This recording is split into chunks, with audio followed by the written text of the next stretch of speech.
Hi student, आज देखेंगे हम बैलेंसिंग ऑफ केमिकल इक्वेशन का थर्ड पार्ट में यहाँ पे हमें जो भी कोई डिस्क्रिप्शन दिया जाता है तो डिस्क्रिप्शन के ऊपर से हमें केमिकल इक्वेशन बनाना है और केमिकल इक्वेशन बनाने के बाद उसको बैलेंस कैसे करना है ये हम यहाँ देखेंगे।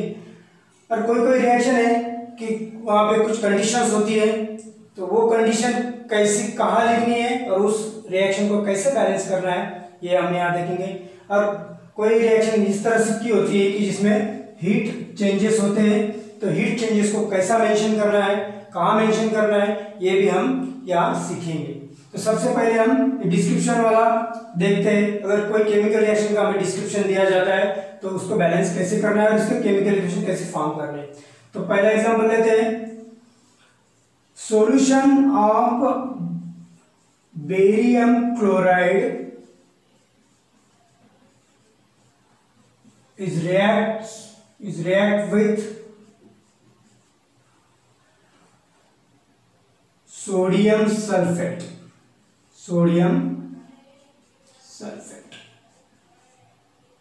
to give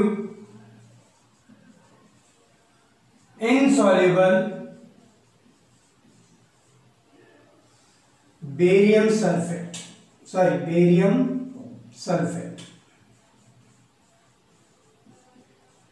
and sodium chloride।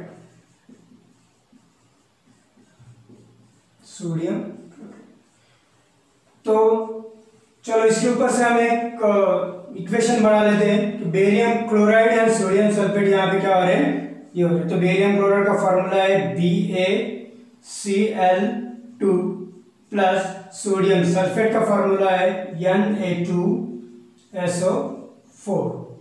It gives barium sulfate plus sodium chloride। तो सबसे पहले स्टार्ट करना है इसको बैलेंसिंग करना। बैलेंसिंग करते समय देखना है किस तरह से करते हैं, हमें आपको पता है स्टेप बाय स्टेप। सबसे पहले हमें सेलेक्ट करना है ऐसा कंपाउंड का जिसका मैक्सिमम नंबर ऑफ एटम्स हो। तो इसमें सोडियम सल्फेट ऐसा कंपाउंड है जिसमें मैक्सिमम नंबर है।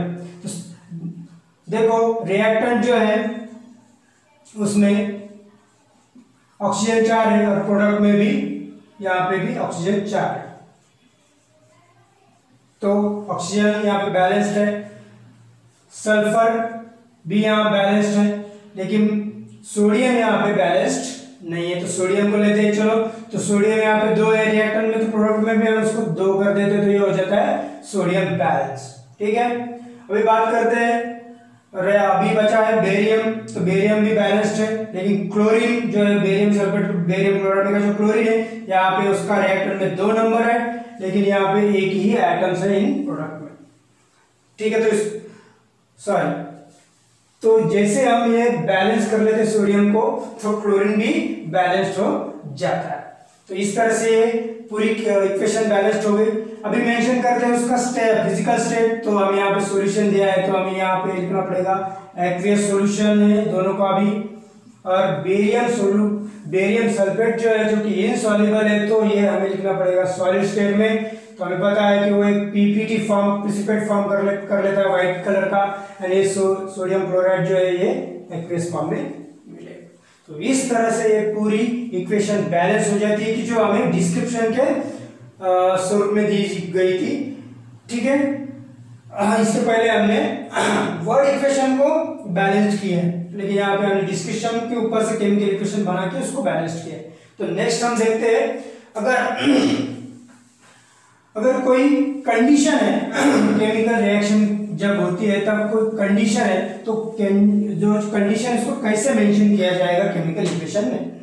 तो यहाँ पे एक एग्जांपल लेते हैं। देखो मिथेनॉल का, methanol is form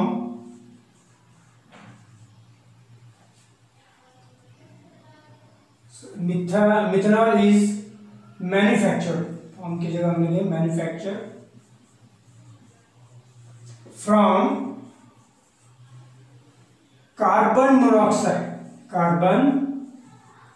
monoxide and hydrogen. तो ये जब रिएक्शन होती है, जब मिथेनॉल मैन्युफैक्चर करना है, तो ये जब रिएक्शन होती है तो यहाँ पे कुछ कंडीशंस है। तो कंडीशन क्या है? तो पहली कंडीशन है कि उसको कंप्रेस किया जाता है। किसको? तो ये कार्बन मोनोऑक्साइड है, हाइड्रोजन जो गैस है, दोनों को कंप्रेस किया जाता है अंडर 300 डिग्री ATM। ATM मतलब एटमॉस्फेरिक प्रेशर। यहाँ प्रेशर भी है, एक कंडीशन है प्रेशर की। सेकेंड कंडीशन है कि यहाँ टेम्परेचर भी है। यहाँ 300 डिग्री सेल्सियस टेम्परेचर वहाँ होता है एक जब केमिकल रिएक्शन जब होती है। तो तीसरा है कैटालिस्ट। तो कैटालिस्ट ये क्या चीज है?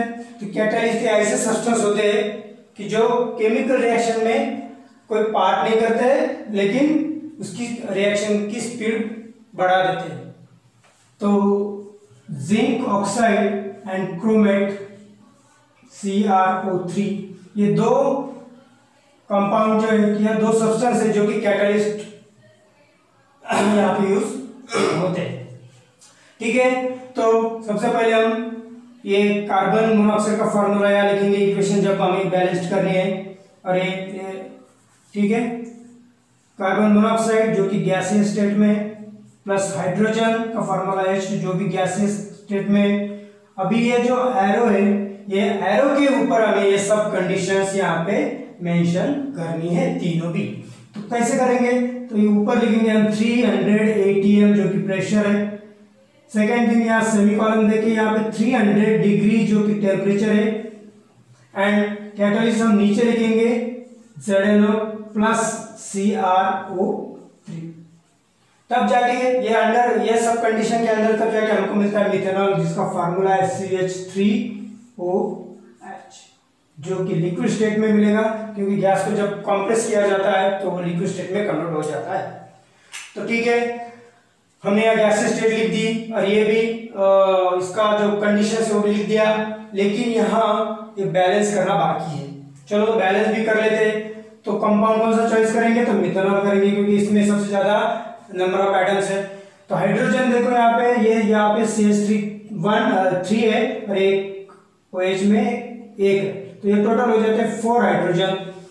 तो ये प्रोडक्ट में हो गया। तो हम अभी रिएक्टेंट में देखेंगे, तो रिएक्टेंट में 2 ही हाइड्रोजन है, तो उसको बैलेंस करते हैं। तो उसको ये हाइड्रोजन का हम 2 यहाँ प्लेस करेंगे तो ये हाइड्रोजन भी बैलेंस हो जाएगा और बाकी के तो कार्बन एंड ऑक्सीजन तो बैलेंस्ड है।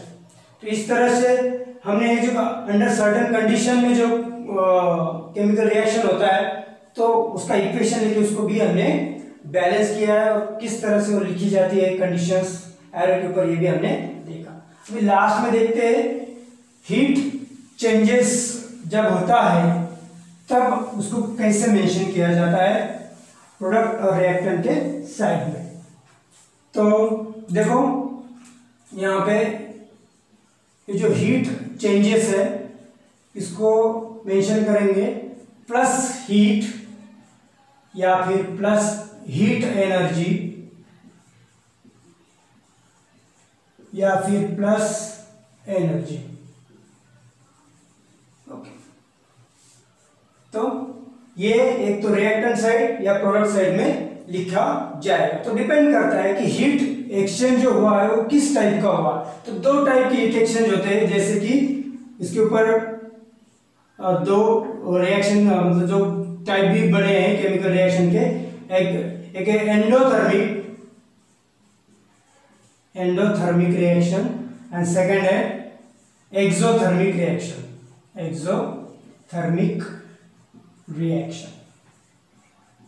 एक्सोथर्मिक एंड तो एंडोथर्मिक रिएक्शन वो होती है जिसमें हीट एब्जॉर्ब की जाती है, और ये जो एंडोथर्मिक रिएक्शन है इसमें हीट इवॉल्व होती है।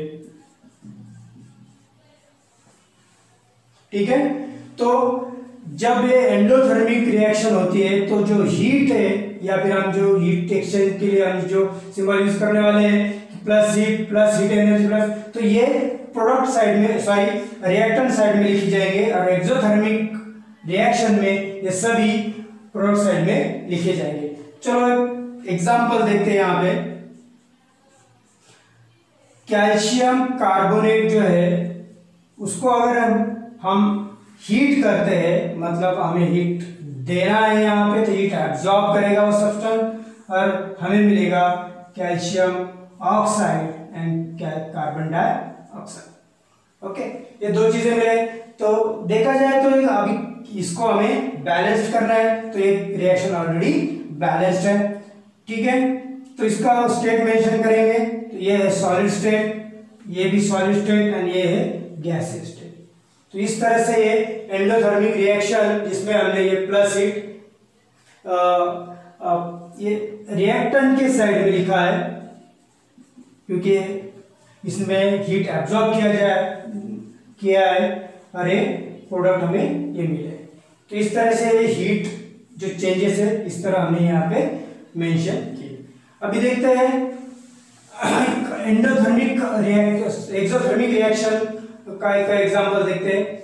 चलो, ये जो मीथेन गैस है समझो CH4, उसको अगर हम बर्न करेंगे या फिर उसको बर्न करेंगे तो इन प्रेजेंस ऑफ ऑक्सीजन, तो हमें मिलेगा CO2 plus H2O plus heat energy. क्या मिल रहा है हमें?